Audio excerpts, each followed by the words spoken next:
Nahmaduhu wa nusalli wa nusallim ala rasulil karim wa ala alihi wa sahbihi ajma'in. Allah subhanahu wa ta'ala pada manusia ini berikan banyak sekali nikmat. Dan di antara nikmat-nikmat tersebut, nikmat terbesar yang Allah ta'ala karuniakan pada manusia, yang kita pun mendapatkannya adalah nikmat agama, nikmat Islam. Sebab nikmat apapun yang akan Allah ta'ala karuniakan pada seorang hambanya, maka jalan utama untuk mendatangkan nikmat itu adalah agama. Maknanya agama adalah pintu untuk datangnya nikmat-nikmat lain dari Allah subhanahu wa ta'ala. Nikmat hakiki yang Allah ta'ala siapkan untuk manusia sebenarnya adalah kenikmatan yang Allah ta'ala berikan setelah kematian nanti. Kenikmatan yang tidak pernah terbayangkan oleh manusia, tidak pernah terdengar oleh telinga, dan tidak pernah terlihat oleh mata. Kenikmatan yang luar biasa, dan untuk mendapatkannya hanya dengan agama. Hanya dengan jalan agamalah seorang akan mendapatkan nikmat-nikmat tersebut. Hanya saja, tatkala seorang mengamalkan agama, nikmat itu bukan hanya akan Allah Ta'ala berikan di akhirat nanti. Bahkan hawanya, bias-biasnya pun akan Allah Ta'ala sampaikan juga di dunia. Sehingga dia pun akan merasakannya tatkala masih hidup di dunia ini. Hadirin Allah Subhanahu wa Ta'ala, dan kenikmatan yang Allah Ta'ala dahulukan untuk orang yang mengamalkan agama adalah kehidupan yang tenang dan tentram. Supaya apa? Supaya dia bisa membuat persiapan menjelang kehidupan di akhirat yang selama-lamanya. Sebab dia perlu berbuat persiapan, perlu menyempurnakan amal, perlu konsentrasi pada amal. Dan itu akan mudah tatkala hidupnya tenang, tentram. Dia bisa buat persiapan untuk kehidupan yang abadi selama-lamanya. Kehidupan yang penuh keindahan. Dan kehidupan, ketenangan di dunia ini dibandingkan kenikmatan yang hakiki yang nanti Allah Ta'ala berikan di akhirat, itu bandingannya belum lagi sebanding apabila dibandingkan seperti setetes dibanding lautan. Itu pun masih kebesaran dibandingkan dengan nikmat yang Allah Ta'ala berikan di akhirat nanti. Maka sebaliknya, tatkala orang dia menjauhkan diri dari agama, maka kenikmatan itu pula lah yang pertama kali dicabut oleh Allah Subhanahu wa Ta'ala. Ma'isyatan dongka. Allah berikan kehidupan yang sempit, sehingga hidupnya hanya penuh masalah lagi dan masalah lagi. Jangankan persiapan akhirat yang memang dia tidak yakini, untuk kehidupan dunia pun penuh dengan kesusahan. Masalah. Makanya Sayyidina Ali radhiyallahu anhu sampaikan yang mafhumnya bahwa di antara nikmat yang Allah Ta'ala berikan adalah seorang istri yang soleh, yang dengannya dia akan menyempurnakan separuh agamanya, yang separuh bagaimana tinggal dia sempurnakan lagi saja. Hadirin Allah Subhanahu wa Ta'ala, maka kembali bahwa inti ini semua, pangkal mula ini semua adalah mengamalkan agama. Tatkala seorang mengamalkan agama, maka maknanya telah terbuka pintu untuk mendapatkan kenikmatan abadi yang selama-lamanya di akhirat, yang Allah Ta'ala berikan pembukaan, apa itu hayatan thayyibah, kehidupan yang baik di dunia ini, yang dengan kehidupan baik itu dia dengan tenang bisa mempersiapkan kehidupan akhiratnya nanti. Hadirin mulia, manusia adalah semuanya hamba Allah, bahkan dalam sebagian riwayat disebut sebagai keluarga Allah. Maka Allah Ta'ala sangat mencintai hambanya. Orang tua saja yang punya anak, itu karena cintanya, karena sayangnya pada anak-anaknya, maka mereka berusaha bagaimana membimbing anaknya, mengusahakan anaknya, mengarahkan supaya selalu mendapatkan kemajuan dan kesuksesan. Ini padahal orang tua ke anak, apalagi Allah Ta'ala pada hambanya, yang rasa sayang Allah Ta'ala adalah 70 kali lipat lebih daripada seorang ibu pada anaknya. Bagaimana cintanya Allah Ta'ala pada hambanya ini. Allah Ta'ala memberikan jalan supaya hambanya ini tenang, senang, bahagia, maju, sukses. Allah Ta'ala berikan jalan. Di situ ridhanya Allah Subhanahu wa Ta'ala. Dan untuk itu Allah Ta'ala berikan pintu tadi namanya agama ini. Dan agama ini oleh Allah Ta'ala dimudahkan semudah-mudahnya supaya manusia siapapun dia tinggal di mana, warna kulit apa, bangsa apa, bahasanya apa, backgroundnya apa, misi kayanya bagaimana, apakah dia rakyat, pejabat, kaya, miskin, semuanya bisa mengamalkan agama 100%. Begitu mudahnya. Sehingga seorang yang tidak bisa membaca satu kata pun, satu kata pun dia tidak bisa baca, itu masih bisa mengamalkan agama 100%. Begitu dimudahkannya oleh Allah Subhanahu wa Ta'ala. Sebab kalaulah kekayaan itu Allah yang bagi. Semuanya pengen kaya mungkin, tapi ada yang dikasih, ada yang enggak. Kalau kekuatan fisik Allah Ta'ala yang ngasih juga. Kesehatan sakit juga Allah Ta'ala yang ngasih juga. Jabatan jadi rakyat atau pejabat Allah Ta'ala yang ngasih juga. Makanya Allah Ta'ala tidak letakkan fondasi atau asas kebahagiaan dan sempurnanya agama di situ, sama sekali tidak. Bukan di situ.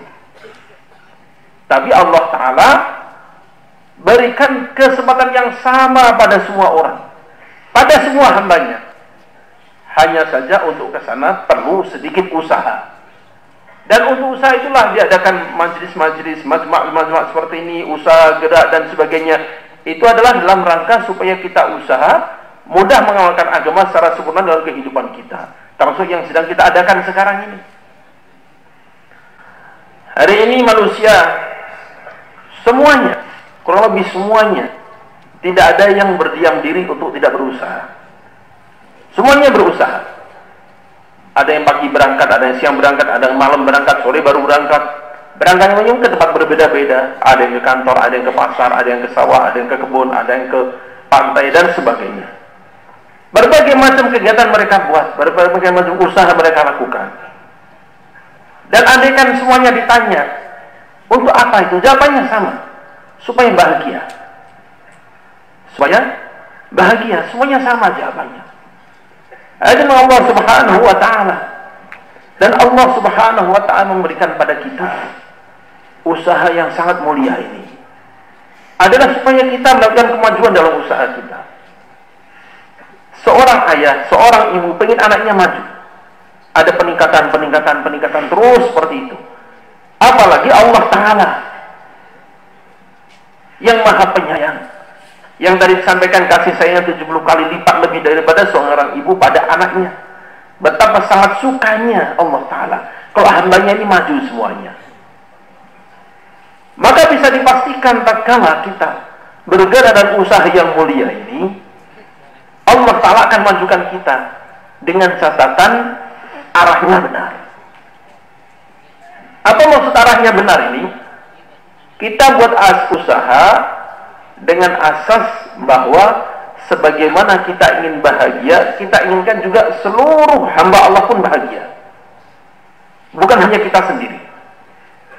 Tapi yang kita inginkan adalah diri saya bahagia dan bagaimana seluruh manusia bahagia. Tatkala itu yang menjadi pondasi usaha kita, maka disitulah arah kita akan benar. Allah Ta'ala akan bimbing kita, akan majukan kita, akan teruskan kita, majukan kita lagi, naikkan kita lagi. Dengan asas tadi itu. Ayat Allah Subhanahu wa Ta'ala. Sebagaimana tadi dimisalkan, bahwa seorang ayah, seorang ibu, gembira tatkala anaknya maju. Apalagi Allah Subhanahu wa Ta'ala. Maka bagaimana sukanya Allah Ta'ala apabila ada seorang hamba yang menginginkan juga semua hamba Allah menjadi maju. Dia punya keinginan yang sama dengan keinginan Allah Ta'ala. Dia punya kesukaan yang sama dengan kesukaan Allah Subhanahu wa Ta'ala. Maka tentunya Allah Ta'ala akan majukan dia, akan tingkatkan dia tatkala dia buat usaha dengan asas seperti itu tadi. Bagaimana saya maju, saya bahagia, saya sukses, dan seluruh hamba Allah bahagia juga. Hadirin Allah Ta'ala. Maka apa bentuknya kasih sayang kita pada hamba Allah ini? Apa bentuk perhatian kita, keinginan baik kita pada hamba Allah? Apa maksudnya? Keinginan baik itu maksudnya adalah sebagaimana kita ingin masuk surga dan selamat dari neraka. Masuk ke satu tempat yang penuh dengan kenikmatan, penuh dengan karunia-karunia Allah Ta'ala. Maka bagaimana keinginan itu kita inginkan juga bagi hamba Allah Ta'ala yang lain. Dan kita berpikir sebab kasihan hamba Allah ini. Kalau sampai dia tidak berhasil mencapai tempat terindah, terbaik itu, maka ujungnya adalah tempat terburuk. Betapa kasihannya. betapa malangnya, betapa menderitanya. Nah, itu yang menjadi kerisauan kita. Dan itulah usaha kita yang kita buat hari ini. Kita susah payah buat usaha adalah untuk ini tadi. Bagaimana kita selamat dan kita berpikir supaya semua umat manusia, semua hamba Allah Ta'ala ini selamat juga. Sebagaimana kita ingin nikmat Allah, kita ingin mendapat nikmat Allah. Sebagaimana kita ingin selamat dari neraka, dari siksa Allah, dan mendapatkan maghfirah Allah, kita pun menginginkan semua hamba Allah dapat maghfirah Allah Ta'ala juga. Hanya Allah Subhanahu wa Ta'ala, hanya persoalannya bagaimana membawa manusia untuk yakin pada kehidupan yang abadi selama-lamanya itu. Kalau belum diyakini, mereka diajak ke sana juga akan cuek, nggak akan percaya. Emang ada kehidupan setelah mati? Bukannya setelah mati jadi tangan selesai urusan? Emang mati hidup lagi? Masa sih ada kehidupan setelah kematian? Masa sih banyak sekali pertanyaan. Nah, kalau itu belum diyakini, bahwa bagaimana kita bisa bimbing mereka, bisa ajak mereka untuk menata kehidupan yang sebenarnya. Kalau diyakini pun tidak gitu. Dengan alasan kan nggak kelihatan. Aduh Allah Subhanahu wa Ta'ala. Padahal kita ini sehari-hari sudah terbiasa mempercayai hal yang nggak kelihatan juga sebenarnya. Coba aja kita rasakan. Benda sekitar kita. Lebih banyak yang kelihatan apa yang nggak kelihatan? Banyak mana? Jauh lebih banyak yang nggak kelihatan. Yang kelihatan itu sangat sedikit sekali. Yang kelihatan dibanding yang nggak kelihatan itu ibarat perbandingan setetes banding lautan. Sangat-sangat sedikit dan sangat kecil sekali. Dan kita sebenarnya sudah terbiasa percaya dengan yang nggak kelihatan, sudah terbiasa. Contoh kata beliau, kita belajar dulu di sekolah bahwa bumi kita adalah salah satu planet dalam tata surya. Ada matahari bintang terdekat pada kita. Ya Allah atur sedemikian rupa sehingga kita ada siang, ada malam, ada tahun, ada bulan, ada musim dan sebagainya itu. Nah ini matahari dari tempatnya sampai ke kita, cahayanya sampai ke kita itu perlu waktu 9,5 menit. 9,5 menit sampai kita, 10 menit kurang sedikit. Itu dari matahari ke kita. Nah, orang-orang ilmuwan, para ilmuwan memberitahukan bahwa dalam gugusan kita, galaksi kita yang disebut Bima Sakti itu, bintang seperti matahari itu miliaran jumlahnya. Dan yang miliaran jumlahnya itu terdekatnya itu cahayanya saya pada kita 2 tahun kemudian. Nah itu jauhnya kayak apa gitu? Jauhnya kayak apa? Ini yang begitu jauh itu hanya 9,5 menit. Ini 2 tahun baru nyampe dan itu terdekat. Dan yang seperti itu satu gugusan galaksi saja itu miliaran jumlahnya. Sementara di alam semesta itu juga miliaran galaksi. Itu kayak apa besarnya? Padahal kita nggak lihat kan, cuma dikasih tahu kita percaya semua kan? Nah, percaya semua buktinya. Padahal yang ngasih tahu ilmuwan itu bisa benar bisa salah. Kita pun tidak percaya buktinya. Kita percaya, orang pun kasih tahu percaya juga. Suruh nunjukin yang mana yang bintang terjun. Nggak tahu kita yang mana. Pokoknya kata ilmuwan begitu, udah ini aja percaya. Nah, ini Allah Subhanahu wa Ta'ala, perkara-perkara yang nampak besar yang diciptakan ilmuwan ini, itu nggak ada apa-apanya dengan perkara-perkara besar yang diciptakan oleh Nabi alaihi wasallam. Jauh lebih besar lagi. Hanya saja tatkala diberitahunya oleh para anbiya ada kehidupan lain, ada kehidupan nanti setelah mati, nah itu susah percaya dengan alasan nggak kelihatan. Padahal kehidupan kita sehari-hari tadi itu banyak yang nggak kelihatan, kita percaya.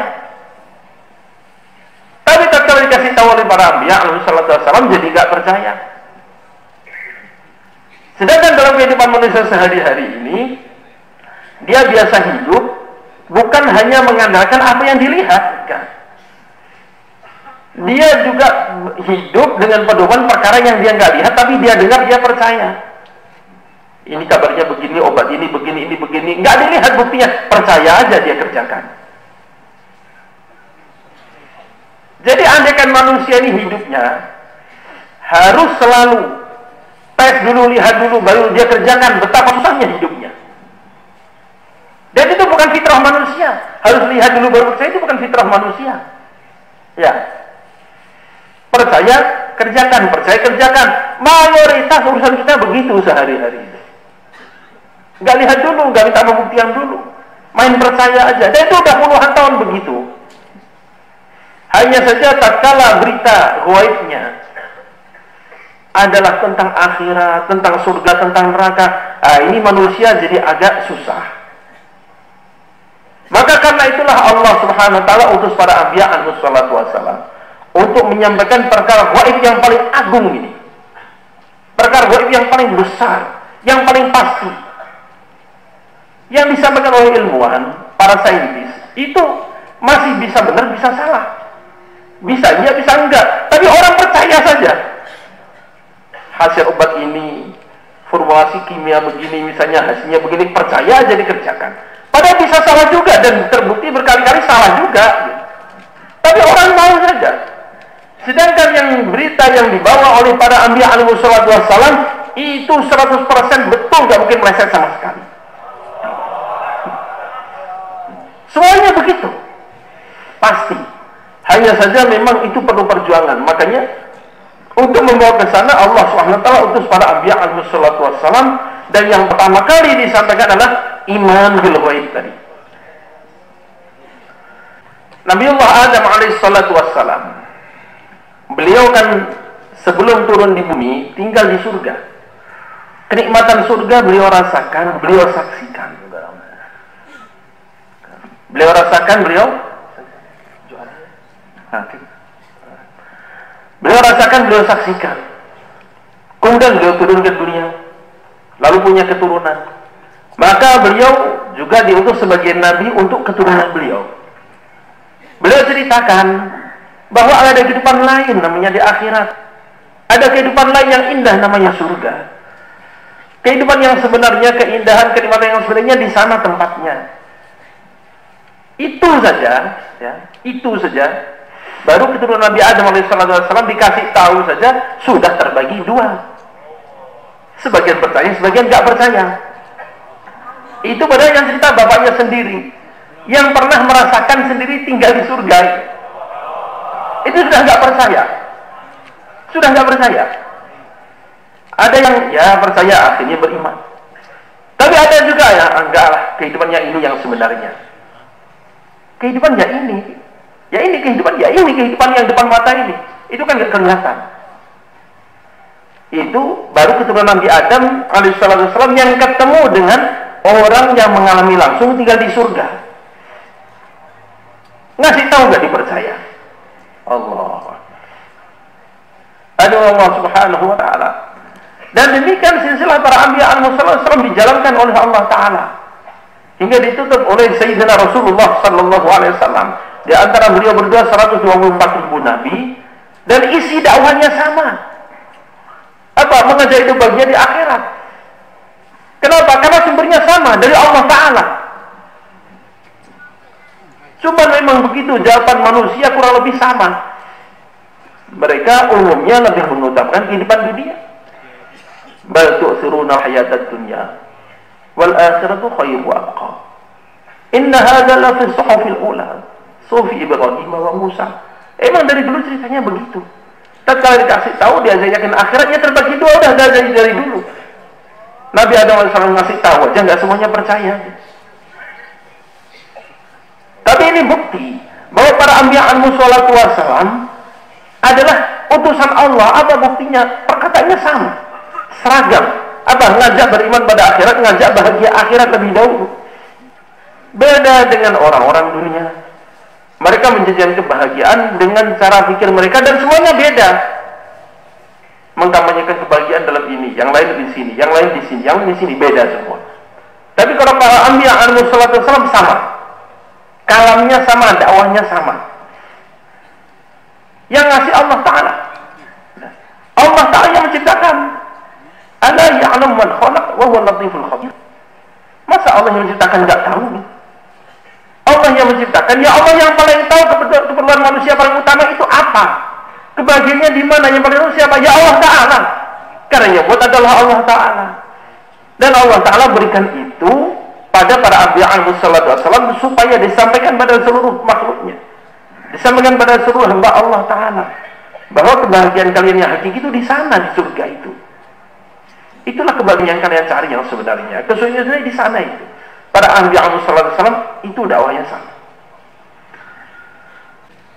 Allah Subhanahu wa Ta'ala menciptakan dunia dengan segala isinya. Di bumi ini berapa banyak makhluk-makhluk Allah Ta'ala. Allah Ta'ala dudukkan pada manusia. Coba kita sekali merenung. Bandingkanlah diri kita dengan makhluk-makhluk Allah Ta'ala yang lain. Ikan, hewan misalnya. Kita datang ke hutan, yang kita lihat apa? Hanyalah tontonan hewan yang kuat memangsa yang lemah. Udah segitu aja. Dia puas sampai akhirnya mati, selesai. Di laut begitu juga. Ikan kecil dimakan ikan sedang dimakan ikan yang besar lagi, ikan besar dimakan ikan yang lebih besar lagi. Udah hanya itu aja permainannya, itu aja putarannya. Tapi lihat manusia. Subhanallah. Betapa Allah Ta'ala tundukkan. Yang itu tidak Allah berikan pada makhluk Allah Ta'ala yang lain. Dan selalu Allah berikan lagi, tunjukkan lagi, buka lagi, penemuan baru lagi, penemuan baru lagi. Tidak diberikan pada makhluk Allah yang lain, hanya pada manusia. Hewan gak Allah kasih, tumbuhan apa lagi? Hewan hanya sebatas itu tadi saja. Lihat manusia. Berapa banyak hewan-hewan, berapa banyak makhluk-makhluk Allah yang secara zahirnya jauh lebih besar, jauh lebih kuat, akhirnya tunduk pada manusia. Dan itu terus menerus. Terus lagi Allah Ta'ala buka lagi, terus menerus begitu. Itu dari Allah Ta'ala juga. Contoh misalnya, manusia Allah Ta'ala bukakan, ada namanya atom. Dengan ledakannya kemudian timbul energi. Kalau ini digunakan untuk kebaikan, banyak kebaikannya. Untuk listrik, untuk mengambil batu dan sebagainya. Sehingga dengan kemampuan yang Allah Ta'ala berikan, cukup sekali tombol, itu gunung bisa remuk. Dari siapa itu? Dari Allah. Itu contohnya. Atau misalnya mikrofon ini. 100 tahun yang lalu, kan mungkin belum ada mikrofon model begini. Serba terbatas. Listrik misalnya. Yang dengan listrik itu, ya, kita duduk di sini merasakan ini cahaya di mana-mana. Kita bisa di sini, suaranya sampai kemana-mana.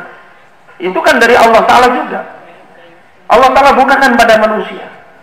Dan terus ini Allah Ta'ala buka lagi, kasih lagi, manfaatkan lagi. Ini kan makhluk Allah Ta'ala juga yang Allah Ta'ala berikan untuk manusia. Nah itu untuk apa?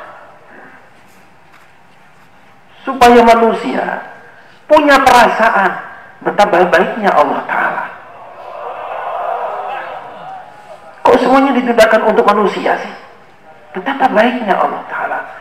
Alangkah wajibnya saya bersyukur pada Allah. Semestinya itu begitu, semestinya.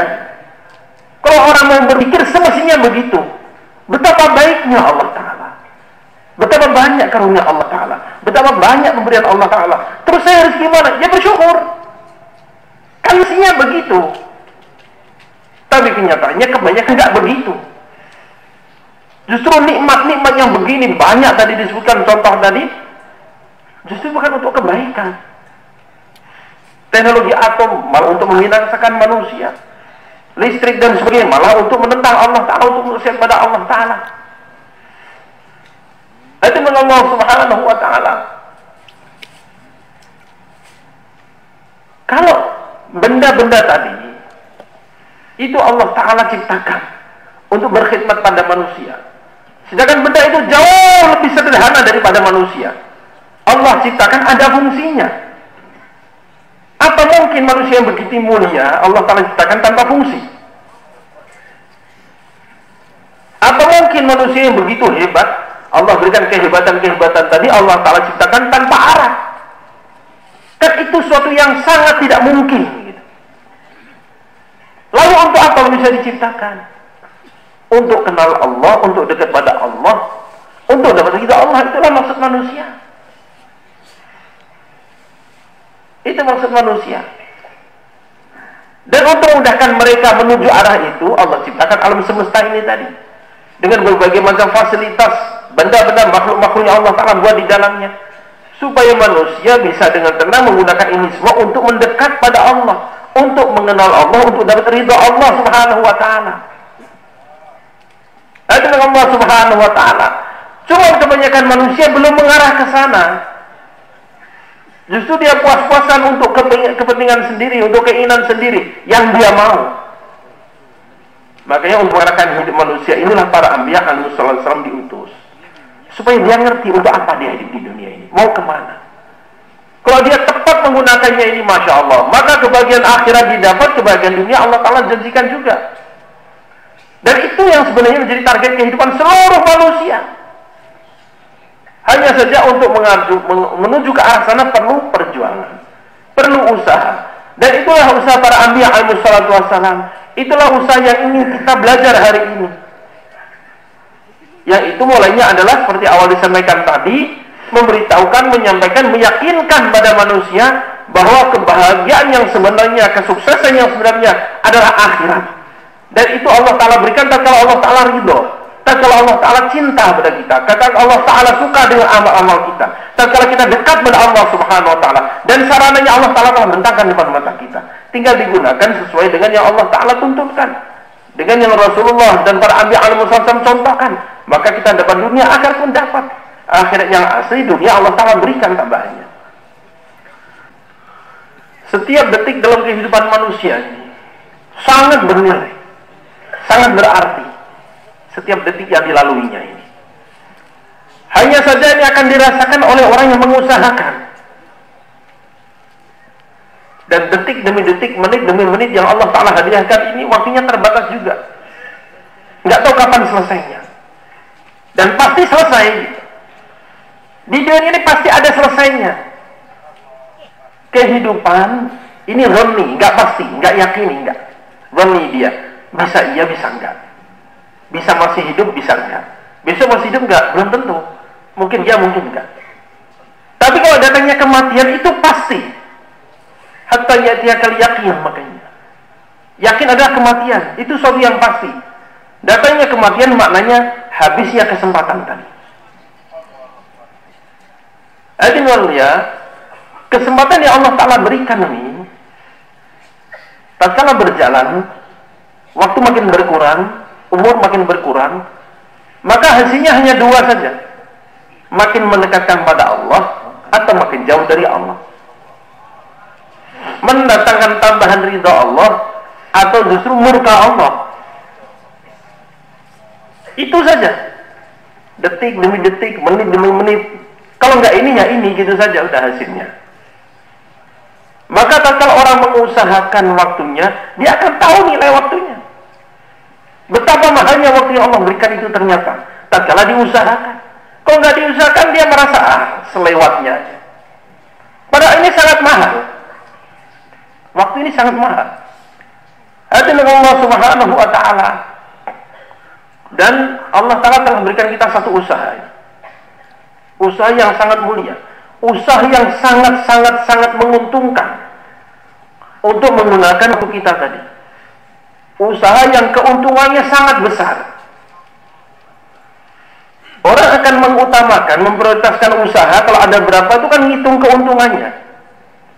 Punya usaha bidang ini, bidang ini, bidang ini, bidang ini. Waduh, kalau benturan yang mana dulu? Ntar dulu yang paling menguntungkan yang mana, kan begitu.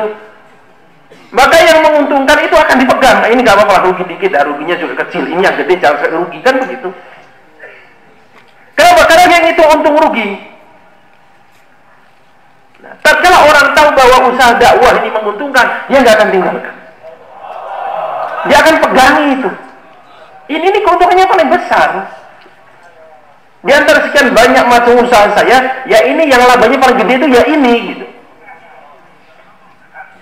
Itu bukti bahwa dia menyadari bahwa dakwah ini sangat menguntungkan. Kalau enggak ya selewat saja nantinya.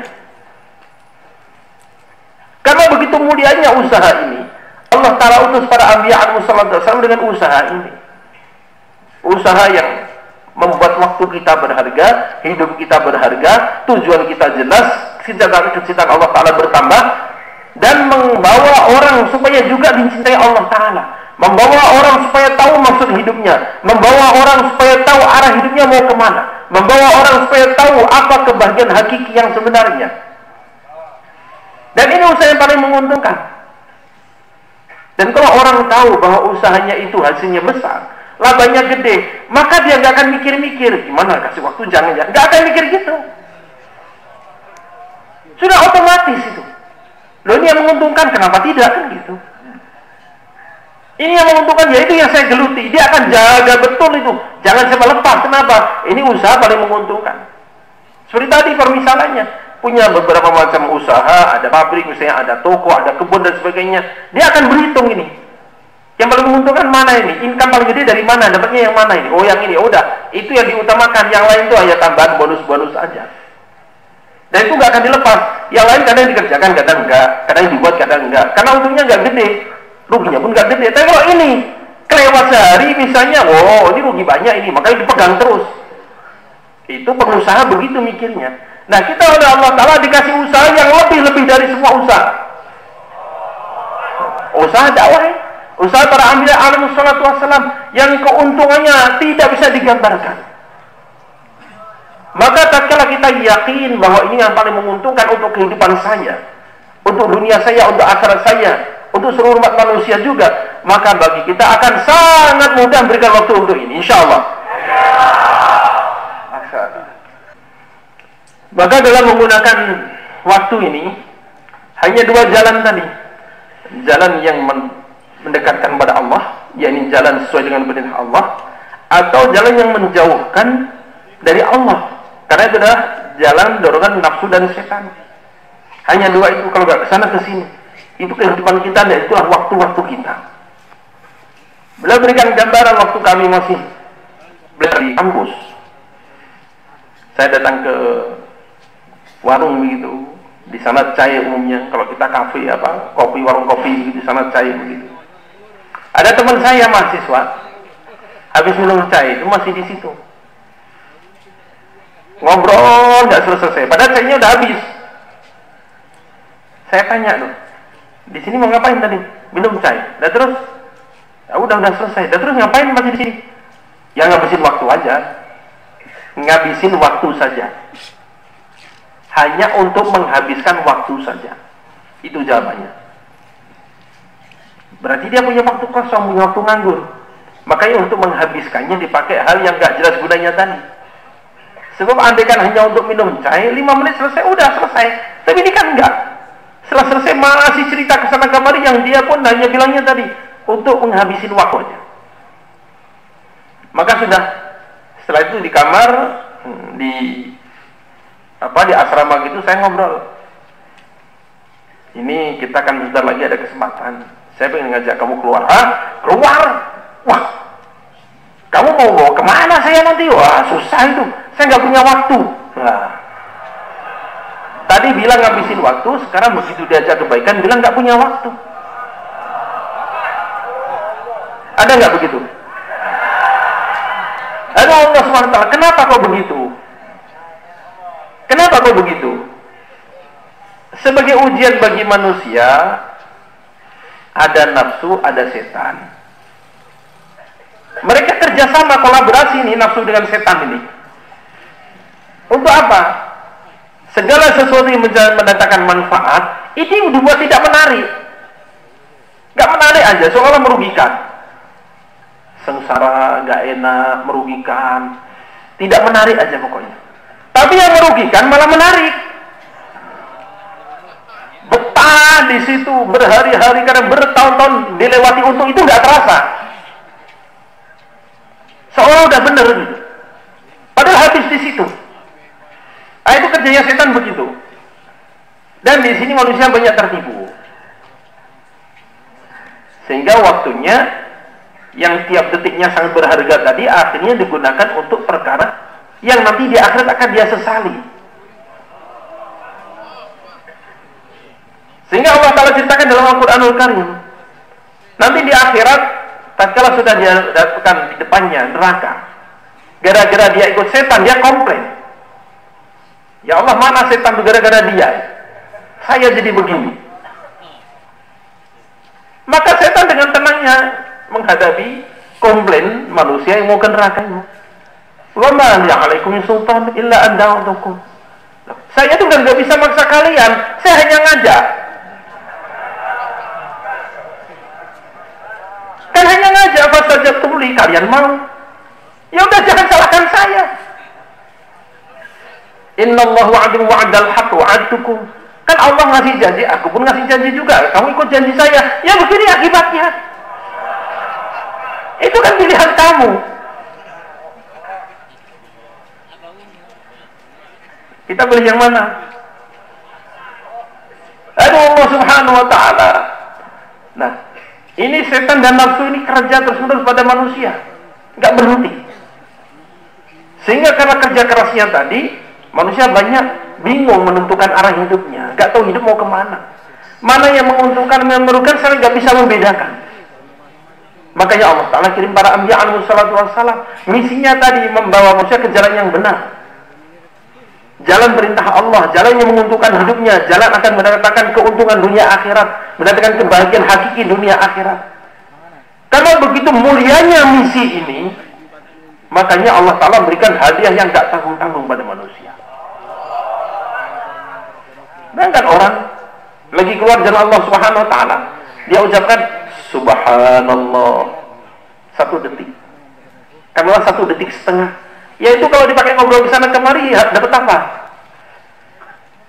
Nah, ini dia di jalan Allah Ta'ala mengucapkan ini sekali minimal 700.000 kali lipat dibanding dia ucapkan itu di rumahnya. Sedangkan itu diucapkan di rumahnya saja, itu Allah Ta'ala minimal berikan pahala 1 pohon di surga, atau pahala yang sebesar gunung. Itu kalau di rumah. Kalau di jalan Allah 700.000 kali lipat minimal. Maka betapa sangat menguntungkannya. Nah, kalau sudah tahu begini lalu gak diambil, betapa ruginya. Siapa? Hadirin ya, alhamdulillah Allah SWT letakkan kita dalam istimewa ini. Yang maksudnya adalah tadi supaya kita semua menggunakan waktu kita untuk kerja yang sangat mulia ini. Kerja bagaimana supaya kita semua sadar apa arah tujuan hidup kita, bahwa kehidupan kita yang sebenarnya adalah kehidupan akhirat. Yang kita mesti bangun adalah bangunan akhirat, kehidupan akhirat yang sebenarnya, yang selama-lama-lamanya. Padahal istimewa masih besok baru mulai, tapi bahwa sudah datang lebih dulu. Ini satu kebahagiaan luar biasa. Maknanya Bapak dipilih untuk menyiapkan suasana dan keadaan supaya semuanya yang datang terbentuk. Terbentuknya bagaimana? Terbentuk bukan sekedar sadar bahwa maksud hidup adalah akhirat, bukan sekedar sampai di situ. Terbentuk maknanya nanti semuanya yang akan datang itu dari sini berangkat semua di jalan Allah. Supaya terbentuk seperti itu, bagaimana caranya? Kita mulai dari diri kita. Kalau kita memulai, nanti mudah untuk naskir yang lain. Kalau kita sedang nggak mulai, gimana naskir yang lain? Antum sendiri gimana? Pulang dulu dah. Gimana bisa naskir yang lain? Mudah bagi kita naskir yang akan datang, nanti yang belum datang nanti ya. Kan insya Allah masih banyak lagi yang belum datang, nanti akan datang. Nah, bagaimana semuanya akan datang? Begitu masuk ke sini, ke taskil aja berangkat. Datang ke taskil, datang sekali, sehingga semuanya bergerak di jalan Allah Ta'ala. Mulainya bagaimana? Mulai dari kita yang ada di sini, bagaimana kita daftarkan kita keluar jalan Allah Ta'ala semua.